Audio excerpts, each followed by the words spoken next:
For a lot of people, there's something fundamentally counterintuitive about the notion of something, particularly a hobby, that lends itself towards escapism, becoming more popular and therefore becoming worse. Most people, I would argue, think that if something becomes more popular, then it will get better. It'll get bigger. More people will have access to it. Therefore, more people will be interested in it. That's the key point. I'll return to it later. There'll be more investment, both in terms of time, energy, and above all financially, and therefore bigger is better. More popular is better. We want to bring X product, X setting, X world, universe, whatever, to the masses, and people will love it. And I suppose you couldn't really fault those people. But the reality that we inhabit typically shows the opposite. It typically shows that things become really popular that were once niche and more limited in their reach and accessibility tend to worsen over time.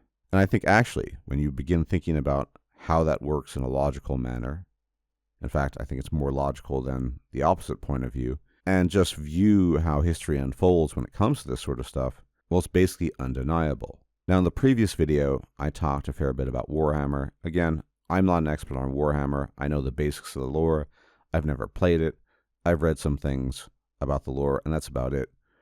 But it is a prime example of something becoming very popular, in this case quite suddenly, and then changing for a variety of reasons.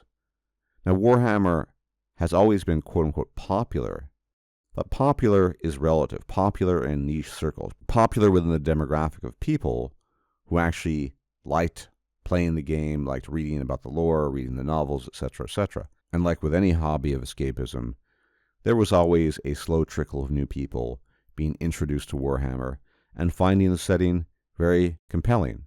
And I would say more power to them. What changes, based on my investigations in this particular case, is that with the coming of the Great Pestilence, the lockdowns, the changes in daily routine, etc., for probably these reasons among some others, Warhammer 40k becomes really, really popular. And within that short span of time, you already see people pushing for changes, trying to change the fundamentals of the lore. Some people call this lore drift. That's what Timothy Kane, the maker of Fallout, calls this when it comes to games when the building blocks change over time. But it did become more popular. I've seen the same thing happen to my personal fantasy setting of escapism that I used to play. I started playing Dungeons & Dragons late-ish mid to late 80s, and I continued to play well into the early 2000s, and then very occasionally in between. But I've certainly, despite not playing over the last 20 years in a consistent manner, kept my eye on the ball. I paid attention to developments, to the lore, just because of things like novels, world building, things like that, because it just interests me. And I can tell you that it's changed a lot. So there's an upcoming Dungeons & Dragons edition that's going to be released within the next year or so by Wizards of the Coast. That's going to implement changes we've never seen before. So, for example, the concept of half-elves or half-orcs, or really any half-race, this will be eliminated. And it's being eliminated because, as you could probably divine from the term half-orc, half-elf, half-whatever, that's interpreted as being derogatory. And allegedly there are going to be a number of other things being introduced that are reflective of the current woke ideology. And this is going to make the setting worse. Okay, so why is popular bad? Why don't you want your hobbies, these things, to become popular? It's very simple. When something starts out as niche, when it starts out as something that is fairly unique to a certain demographic of people who have a certain interest in creating a setting in a world, those people are always going to be the people that are most invested in it. They're going to devote the most time to it, the most energy. They're going to have the greatest interest in it. As a consequence, they're going to be the ones that are most invested in it.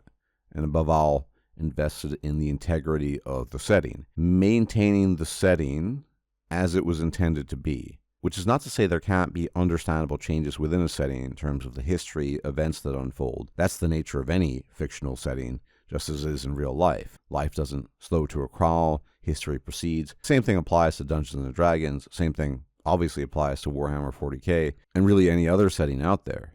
That's totally normal. But the people are really invested. And so they want to make sure that it stays the interesting, good thing that it once was. Even as the setting evolves, new modules might be added, new stories, and as I said, historical events unfold and things change. But certain things are part of the setting because, as I mentioned in the previous video, it's all about the believability of the setting, how convincing is the setting, and it needs to be consistent. That is the key factor here. And so you have a core demographic, a kind of archetype or even a phenotype of personality that'll be interested in any given setting. For example, I'm not terribly interested in 40K. Like I said, Grimdark is great because I can live Grimdark every day I live my life. I don't need more of it in a setting, but if you like that, that's fine.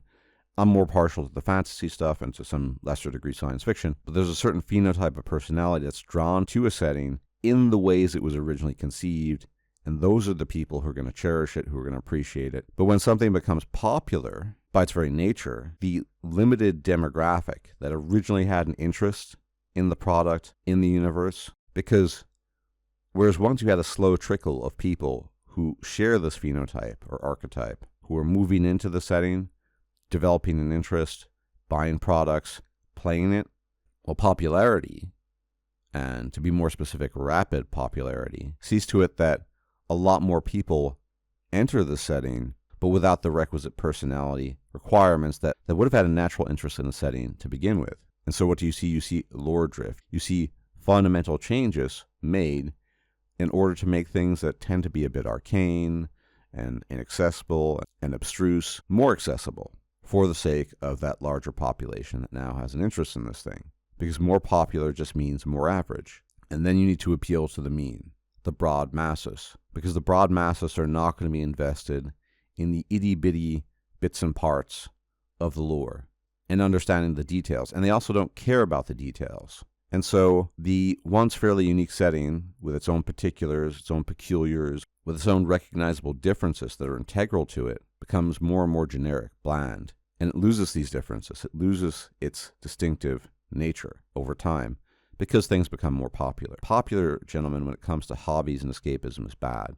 Now, I don't, for example, watch much anime. I've only seen a few in my life, mostly for age reasons, I suspect. But I have friends who are significantly younger who are very much into anime, and even they tell me how the hobby of watching anime has changed. Anime appeals these days to a huge, broad mass of people, and by its very nature, a huge, broad mass of people will not be able to appreciate the particulars of what originally made anime interesting. Case in point, I recently forced myself to watch the first 3 episodes of an anime called Frieren, and I watched it because tons of people online were saying this is the greatest anime ever made.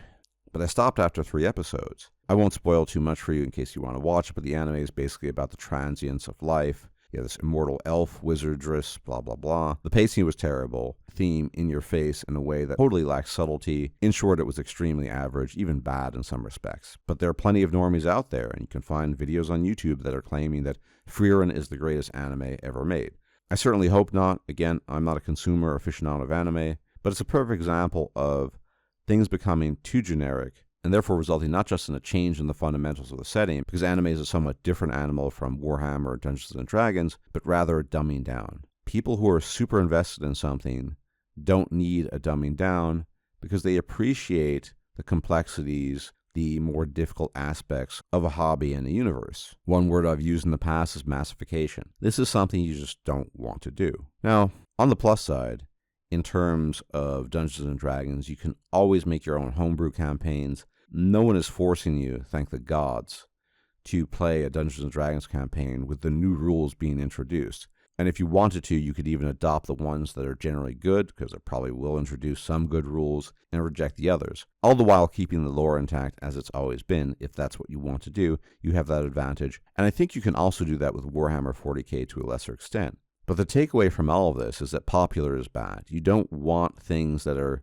unique properties, that have a unique demographic that's interested in it, that enjoy it for what it is rather than for what it isn't. Don't get popular. Anyway, thank you for tuning in.